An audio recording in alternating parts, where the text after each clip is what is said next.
The snow had been falling for 3 days straight when Mora Finch finally admitted to herself that they were not going to make it. She had told herself otherwise every morning while lacing up boots so worn the leather peeled back from the sole like sunburned skin. She had told herself otherwise while feeding the last of the cornmeal to her daughters, watching them eat with the focused seriousness of children who had learned not to ask for more.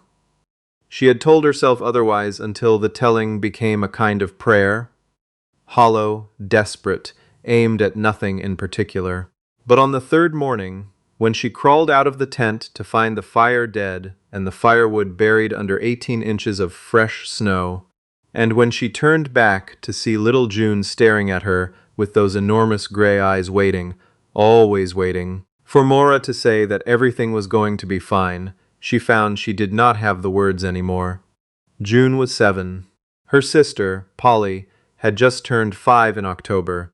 They had celebrated with a single piece of hardtack sweetened with the last of the molasses, and Polly had declared it the best birthday cake she had ever tasted, which broke Mora's heart completely because Polly was not lying.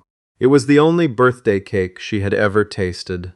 They had left Caldwell, Kansas, in early September, following a map that Mora's late husband, Davis, had drawn from memory before the fever took him. Davis had spoken of his uncle's land in the Montana Territory the way some men speak of heaven, as a place real enough to believe in but too far away to visit. When he died in August, leaving Mora with 2 daughters, a mule named Prospero, and $11.40, that land had stopped being a dream and become the only plan she had. Prospero had gone lame outside of Laramie. The $11 had gone to a doctor who looked at Mora's daughters and then at Mora herself and said, quietly, that she ought to turn back. She had thanked him and kept walking north. Now it was the first week of December, and she did not know exactly where she was, and the mule was gone, and the tent was a borrowed thing, and she had no right to keep. And June was looking at her with those gray eyes, and Polly was still asleep because sleep was the one warm place left to go. "Are we going to be all right, Mama?" Mora looked at her daughter for a long moment. She had her father's eyes and her mother's stubbornness, and she deserved the truth, and she deserved a lie, and Mora could not decide which was the greater act of love. "Go wake your sister," Mora said. "I'm going to start the fire." She did not know how she was going to start the fire, but she went outside and began to dig. She had been digging for perhaps 20 minutes, her fingers numb inside gloves that had lost 2 of their 4 remaining buttons, when she heard the sound. Not wind, not the settling of snow in the pines. Something deliberate, something moving. She stood up slowly, the way Davis had taught her to stand up when you were not sure what was in the trees. He came out of the pines from the north, moving on snowshoes with a practiced ease that made the drifts look like nothing. A large man in a coat made from something dark and heavy, carrying a rifle slung across his back and a brace of rabbits in one fist. He stopped when he saw her. She noticed he did not raise the rifle, which she decided to take as a good sign, though she kept her hand near the hatchet at her belt regardless. They regarded each other across the white distance. He was older than she had expected, not old but seasoned, somewhere in his 40s, with a face that had been worked over thoroughly by wind and cold and time. Dark beard, dark eyes, a scar along the left jaw that had healed badly. He was not a handsome man in any conventional sense, but he had a quality of stillness that Mora associated with men who had learned to be alone without going strange from it, a quality she had found rare enough to notice. "Morning," he said. His voice was low, unhurried.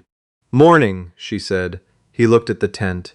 He looked at the dead fire. He looked at the hole she had been digging in the snowbank searching for wood, and his face did not change, but something in it shifted slightly, like a door opening in a wall you thought was solid. "How long you been camped here?" he said. 3 nights, alone, with my daughters." He looked at the tent again. "How old?" 7 and 5. He did not say anything for a moment. He looked north, then south, then back at the tent, and Mora had the distinct sense he was running some kind of calculation that she was not privy to. "I've got a cabin," he said. "About 2 miles up. You're welcome to it until the weather breaks." Mora looked at him. She had spent the better part of 4 months on the road, learning to read men quickly. The way you learn to read weather. Not perfectly, not always, but well enough. She looked at his hands. She looked at the way he was standing. She looked at his eyes, which were direct without being aggressive, the eyes of a man who was not trying to sell her anything. "I don't know you," she said. "No," he agreed. "Name's Whitmore. Harlan Whitmore." He seemed to register that she might need more than that. "I trap. Mostly beaver, some marten. Been in this range 7 years. Nearest town is Bitterroot Creek, about 14 miles east." He paused. "I'm not asking you to trust me. I'm asking you to get your girls somewhere warm." It was, Mora thought afterward, exactly the right thing to say. Not "you can trust me," which would have made her trust him less. Just the plain fact of it. The cold, the children, the choice. She turned back toward the tent. "Give me 10 minutes to pack," she said. She did not tell the girls where they were going or why. She simply said there was a warm place nearby and that they were going to it, and June looked at her with those evaluating eyes, and then looked at the man standing in the snow, and then back at Mora, and Mora gave the smallest nod she could manage without making it obvious, and June seemed to accept this as sufficient. Polly had no such reservations. By the time they had walked a quarter mile, she had somehow maneuvered herself to walk beside Whitmore, and was asking him questions with the cheerful relentlessness that Mora had long since given up trying to discourage. "Do you have a horse?" "Mule," he said. "Name's Buckwheat." Polly considered this gravely. "We had a mule. His name was Prospero. Good name. He went lame, and we had to leave him with a farmer." Mama cried. Polly paused.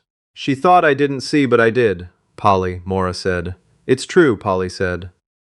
Whitmore glanced back at Mora over his shoulder. There was nothing in his face except a kind of careful kindness, the sort that knew better than to comment. He turned back to the trail. June walked behind him the whole 2 miles and said nothing at all. But Mora noticed that her daughter's eyes tracked him constantly. The way he moved, where he placed his feet, how he broke trail with his body, so that the girls walked in his wake through the deepest drifts. Mora noticed, too, that June gradually drifted forward until she was walking directly behind him, close enough that when he stopped to check their direction, she nearly walked into his back, and he stepped aside to let her pass without making any fuss about it, and June looked up at him once, quickly, with an expression Mora could not read. The cabin appeared through the trees as a square dark shape against the white. Small, maybe 1 room, and a loft, with a stovepipe sending up a thin thread of smoke that meant a fire banked low, waiting. The roof was blanketed in snow a foot deep, and the whole structure had the dense, settled look of something that had been built to last by someone who planned to stay. Whitmore pushed the door open and stood aside. Mora stepped in first.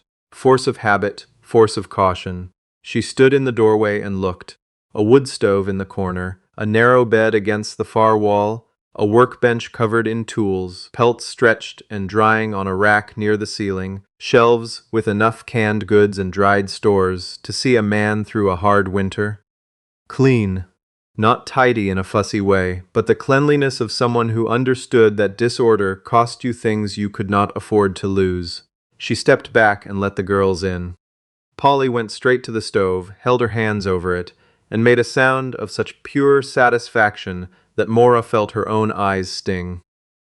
June looked around the room carefully, taking inventory the way her mother had taught her, and then she turned to Whitmore, who was stamping snow from his snowshoes in the doorway. "Do you live here by yourself?" June asked. "I do," he said. "Don't you get lonely?" He set the snowshoes against the wall. "Sometimes," he said, "less than you'd think." June seemed to weigh this. Then she said, "Thank you for letting us come." "June," Mora said, though she wasn't sure what correction she intended. "She's right to say it," Whitmore said quietly. He looked at Mora. "There's dried venison and canned tomatoes, if you want to put something together." I'll bring more wood in. He pulled his coat back on and went out before she could answer. Mora stood in the middle of his cabin, in the warmth of his fire, listening to Polly chatter at her sister about whether the mule was as nice as Prospero had been, and she felt something loosen in her chest that had been pulled tight so long she had forgotten what it felt like to breathe fully. She went to the shelves and began to figure out supper. She learned over the days that followed to read the cabin the way she had learned to read the road, in small, accumulated details. He got up before dawn every day and went out for a minimum of 2 hours regardless of weather. He came back with wood or game or both. He ate what she cooked without comment except to say, once, that her biscuits were better than anything he'd managed in 7 years, which, she suspected, was true because his Dutch oven showed no evidence of ever having been used for biscuits. He gave the girls the loft without being asked and took to sleeping near the stove, on a bedroll he produced from somewhere, and he never once made Mora feel that this arrangement was anything other than entirely natural. He was not a talkative man, but he was not a silent one either. He existed in that particular register of quiet that some people mistake for coldness and others, if they are paying attention, recognize as a kind of respect. He spoke when he had something to say. He listened without fidgeting. When Polly talked at him for 40 minutes straight about a cat she had once seen in Wichita, he listened to all 40 minutes, and when she was done he said, "Sounds like a fine cat," with every appearance of sincerity. June remained more measured. She watched him with those eyes that missed nothing, and she helped him with small tasks, holding a trap still while he repaired its spring, handing him tools from the workbench when he was fixing a crack in the south wall, and she did not speak much, but she moved closer, incrementally, the way a wild thing moves toward a fire. By the 4th day she was sitting beside him in the evenings while he worked on his equipment by lamplight, and she was asking questions, careful questions, not Polly's cheerful flood but precise ones, the questions of someone building a picture piece by piece. What do you do when the traps freeze closed? Carry hot water in a bladder flask. Thaws them quick. What if you run out of water? Don't run out.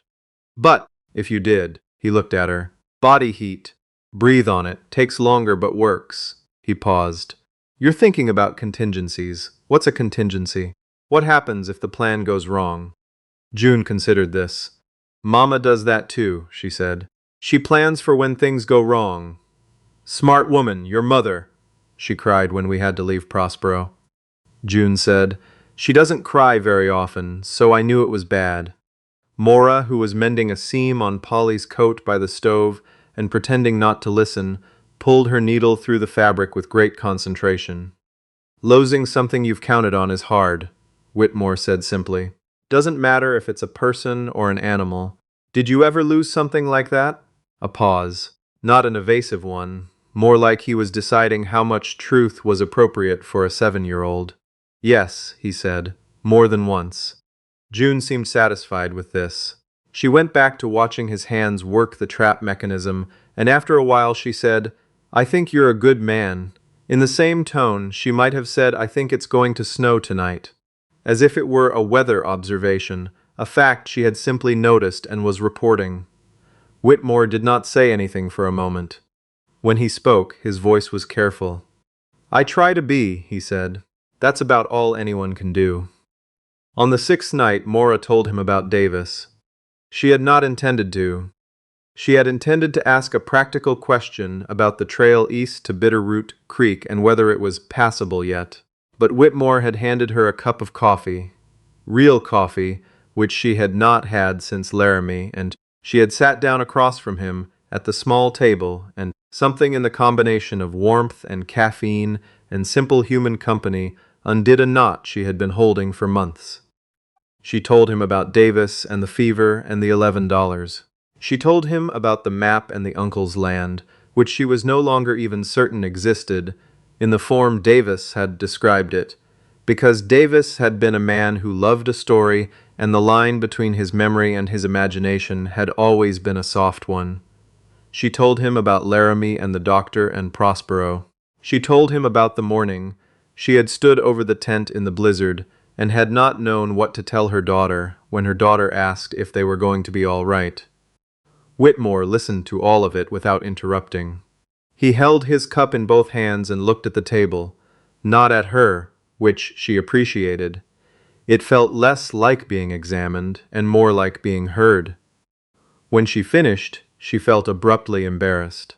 "I'm sorry," she said. "That was more than you asked for." "I didn't ask," he said. "You told me. That's different." He looked up. The uncle, he in Montana Territory, near a place called Elk Crossing, according to the map. Davis's uncle is named Whitfield. Silas Whitfield. She paused. "Do you know it, Elk Crossing?" Something moved in his face. "I know it," he said. "It's about 40 miles northwest of here." Silas Whitfield. He stopped. "You know him," Mora said. It was not a question. Whitmore set his cup down. He was quiet for a long moment, and Mora found she was holding her breath. "Silas Whitfield died 2 years ago," he said. "I'm sorry. He was a decent man." Mora absorbed this. She had suspected it in the way you suspect a thing you cannot afford to confirm. She set her own cup down carefully. "The land," she said, "passed to his daughter. Half-sister of your husband's, I'd guess. Name's Frances. She's in Bitterroot Creek, owns the dry goods store." He paused. "She's a fair woman. If your husband had a claim, she'd hear it." Mora looked at her hands. She was thinking about the $11 and the map and the 4 months of road, and she was thinking about Davis, who had loved a story, and about his uncle's land, which had been real after all, just in a different shape than the one in the telling. "It doesn't matter," she said, finally. "It might," Whitmore said. "No." She looked up. "What I mean is, it doesn't matter the way I thought it did. When Davis died, the land was the only plan I had. I couldn't see anything else, but—" She stopped, started again. "My daughters are warm. They've eaten for 6 days. June hasn't had that look in her eyes, the one where she's trying to figure out how bad it is. She hasn't had that look since we walked in here." She met his eyes. "That's what matters. The rest I'll figure out." Whitmore looked at her for a long moment. In the lamplight, with the stove ticking warmly and the snow quiet against the window, his face was difficult to read, not closed but full, the way a landscape is full, with more in it than you can take in at once. "Spring thaw is 6 weeks, maybe 7, he said. "Trail to Bitterroot Creek'll be passable in 8. He paused. "You're welcome to stay, all 3 of you." Mora looked at the fire. She thought about what it meant to accept something like that from a man she had known 6 days. She thought about what it had cost her to walk alone across 3 territories and what it had gotten her. She thought about Polly's face over the stove. On the first morning, that sound of pure animal relief. "I'll earn our keep," she said. "I know you will," he said. It was not a compliment exactly. It was more like a statement of fact, about a fact he had already established, and she found that she did not mind it. There were things she learned about him, slowly, the way you learn the layout of a house you're living in, by moving through it in the dark until you stop stubbing your toes. He had been a soldier once. He did not talk about it directly, but she saw it in the way he oriented himself when he entered a room. Always knowing where the door was, always with his back to something solid. She saw it in the controlled economy of his movements, nothing wasted, nothing excessive. He had been married. She inferred this from a single object, a woman's thimble, brass, that sat on the workbench in a place that was clearly intentional. She did not ask about it, and he did not offer it, and she respected this the way she would have respected a closed door. He was a man who had chosen solitude without being destroyed by it. This seemed to her, by the time she understood it, an almost extraordinary thing, to have sustained the capacity for decency and warmth through years of genuine isolation. Most men she had known went one way or the other. They were either too hungry for company, clinging and demanding, or they calcified into something that couldn't let anyone in. Whitmore had somehow remained porous, without becoming needy, and she did not know how he had managed it, but she found herself grateful that he had. He taught June to check a trap without tripping it. He taught Polly, at her insistent request, to make a sound like a loon, which was the only thing that occupied her completely enough to buy 20 minutes of quiet. He helped Mora devise a system for organizing the loft so that the girls had adequate sleeping space and a small area of their own to claim as theirs, a row of hooks, a low shelf, because he understood, without being told, that children need territory. Once, near the end of the third week, she came in from bringing snow to melt for water and found him sitting with June on the floor near the stove. June had fallen asleep against his arm, and he was sitting very still so as not to wake her, and he was looking at the fire with an expression she could not see clearly in the low light, but which seemed to her, in its quality of stillness, to be a kind of gratitude. She set the snow bucket down quietly and did not say anything, and neither did he. She was the one, in the end, who said it first. She had not planned to, or perhaps she had in that part of planning that happens without your full awareness, below the level of deliberate thought. It was a Saturday in the 5th week. She knew it was Saturday because Whitmore kept a small calendar nailed above the workbench and marked each day with a single diagonal line, and she had taken to glancing at it in the mornings the way she used to glance at the sky for weather. He had gone out at dawn and come back mid-morning, and after the midday meal he was sitting at the table working on a set of accounts, tallying pelts against projected value at spring market, and Mora was standing at the window watching the light on the snow, which was different today, thinner and sharper, with a quality of early spring in it, even though it was February and the real thaw was still weeks away. She said, without turning from the window, "Do you want us to stay?" He did not answer immediately. She heard him set his pencil down. "That's not a simple question," he said. "I know." She turned around. "I'm asking it anyway." He looked at her across the table. The lamp was between them, and the light caught the angles of his face and made it look more severe than she knew it to be. "I want you to have a choice," he said, "a real one, the kind that isn't made out of being cold and scared with no better option." He paused. "When the trail's passable, go to Bitterroot Creek, meet Francis Whitfield, see what's there, and then, if you want to come back," he stopped. "And if I come back," she said. He held her gaze. "Then I'd like you to stay," he said. "Permanent." The word landed in the room with a weight that was somehow neither too heavy nor too light. Permanent. She turned it over. She thought of 4 months of road, and Davis, and the map, and the tent, and June's eyes in the snow. She thought of 6 weeks of mornings watching this man move through the world with a steadiness she had almost stopped believing was possible.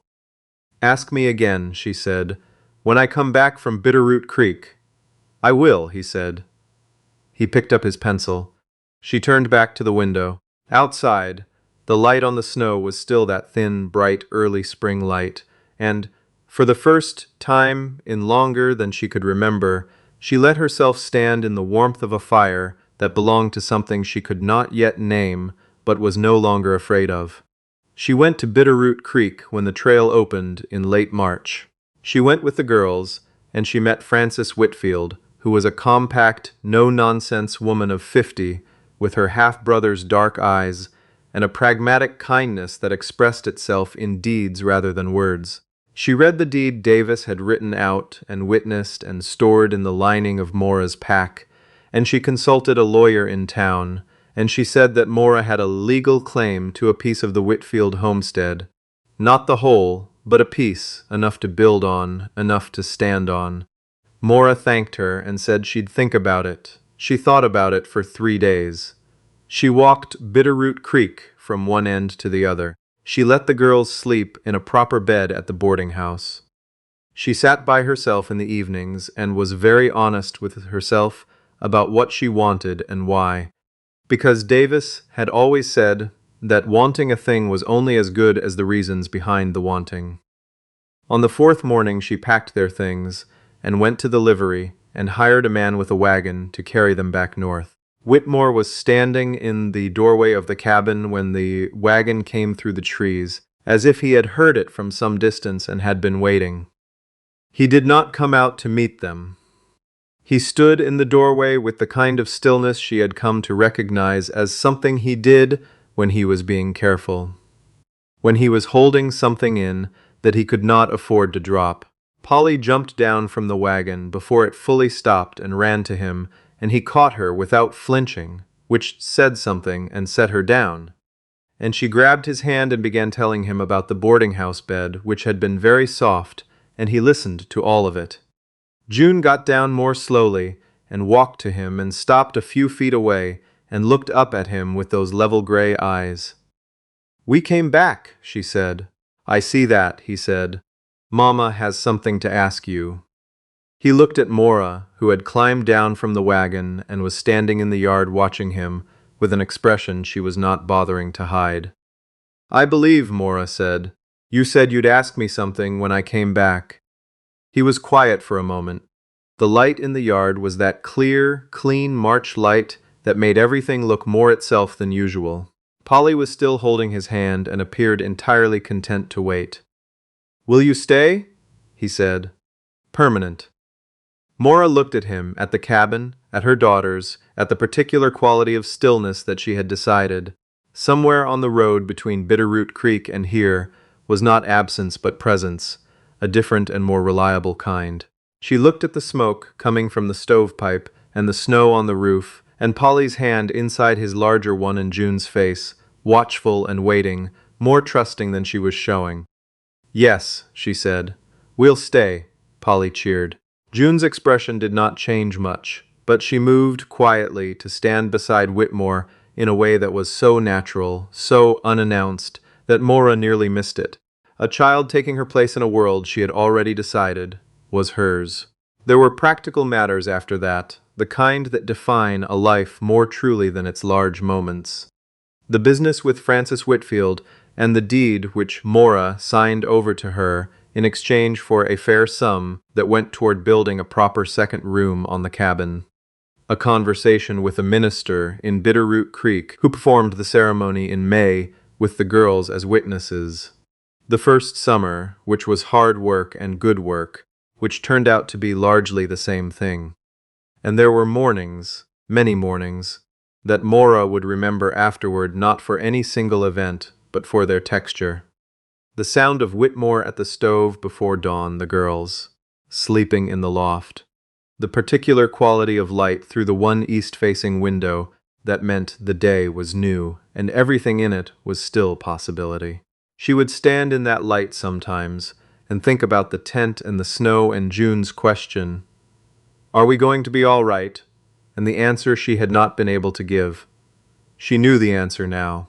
She had known it, she thought, since the first morning she watched her daughters eat in the warmth of a fire that someone else had built for them, not out of obligation or transaction, but simply because they were cold and there was a fire and he had one to give. Some things were that simple, not easy, not without cost or grief or the long work of learning to trust again, but simple at the root of them, the way all true things were simple, reduced, finally, to what they actually were. They were going to be all right. They already were.